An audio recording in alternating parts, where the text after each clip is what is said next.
అన్నమయ్య జిల్లా మదనపల్లిలో దారుణంగా హత్యకు గురైన మైనర్ బాలిక అంత్యక్రియలు కన్నీటి వీడ్కోలు మధ్య ముగిశాయి. మదనపల్లిలో 7 ఏళ్ల బాలిక రిషికా ప్రియపై లైంగిక దాడి చేసి హత్య చేసిన ఘటన రాష్ట్ర వ్యాప్తంగా తీవ్ర కలకలం రేపింది. ఈ దారుణ హత్యకు గురైన బాలిక అంత్యక్రియలు ఆమె స్వగ్రామమైన కడప జిల్లా వీరపల్లి మండలం రాగిమాధునిదినపల్లిలో నిర్వహించారు. అంత్యక్రియలకు బంధువులు, స్థానికులు, అన్నమయ్య, కడప జిల్లాల టీడీపీ నేతలు హాజరయ్యారు. కన్నీటి మధ్య బాలికకు చివరి వీడ్కోలు పలికారు. నా బిడ్డకి ఈరోజు న్యాయం జరిగిందో లేదో నాకైతే తెలియదు. నా బిడ్డ ఆత్మశాంతి ఇచ్చిండు. వాడిని చూసింటే బాగుండు. నేను వచ్చేంతవరకు కుదురుతుందేమో. నాకు వాడిని చూడాలనిపిస్తుంది. ఇట్లా మా ఏరియాలో సీసీ కెమెరాలు పెట్టండి. చిన్నపిల్లలు, స్కూల్ పిల్లలు పోయేదానికి చాలా ఇబ్బంది అయిపోతుంది. నా కూతురు జరిగినట్టు ఇంక ఏ బిడ్డకి జరగదు. మా ఏరియాకి సీసీ కెమెరాలు పెట్టండి. మా ఏరియానే కాదు, లేదు చూడాలని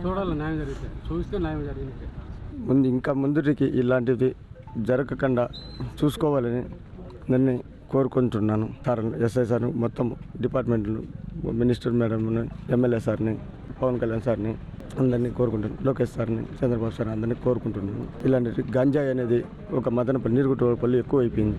దానివల్ల చిన్న మైనర్ పల్లెల్లో ఇవంతా ఇబ్బంది పడుతున్నారు. దానివల్ల ఏదో ఒకటి సాల్వ్ చేయాలని, స్కూల్ పిల్లలకు పంపించాలంటే ఆడపిల్లలు ఇస్తాడు. నా కూతురికి జరిగినట్టు ఇంతవరకు ఇంక ఎవరికి రాకూడదని కోరుకుంటున్నాను.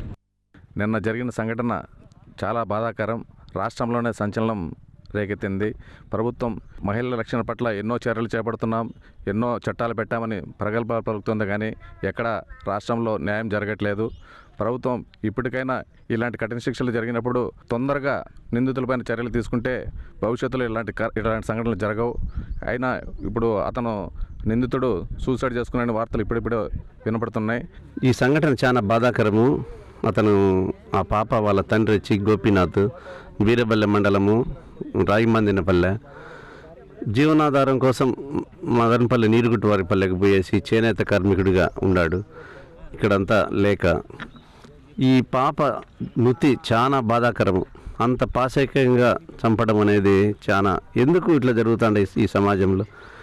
ఇప్పుడు గంజాయి అని ఎక్కడ చూసినా అతడు నిందితుడు వచ్చి గంజాయి సేవిస్తున్నాడు, చంపేసి కూడా గంజాయి సేవిస్తున్నాడు అని చెప్పి మనకు తెలుస్తుంది సమాచారం. మద్యం వచ్చి మంచినీళ్ళు దొరకలేదు, కానీ మద్యం ఎక్కడ చూసినా బెల్ట్ షాపులు, మద్యం ఎక్కువ విపరీతంగా దొరుకుతుంది. మనకు మీ అందరికీ తెలుసు. ఇట్లంతా యువత అంతా పెడదవని బట్టేసి ఇట్లాంటివన్నీ జరుగుతుంటాయి. ప్రభుత్వం ఎన్ని అరికట్టాలా. వాడు చనిపోయాడని అంటారు. చనిపోయింది వాస్తవం అయ్యిండొచ్చు, కాదని చెప్పలేదు. చిన్న బిడ్డను ఈరోజు ఈయన చూసుకొని రేపొద్దున ఇంకా 10 మంది తయారు కాకుండా మీరు తగు చర్యలు తీసుకోవాలని. కాకపోతే వీడు ఏదైతే ముద్దాయి ఉన్నాడో అతన్ని పబ్లిక్గా ఉరిదీసింటే కన్నా అందరికీ తెలిసి వచ్చిండు. వాడిని చూసి ఇంకా 4 వెనక్కే పోయిందని మా ఆలోచన. మా బిడ్డకు జరిగినట్టు ఇంకో బిడ్డకు జరగకుండా ఉండాలనే ఆలోచన ఉంది సార్ మాకు.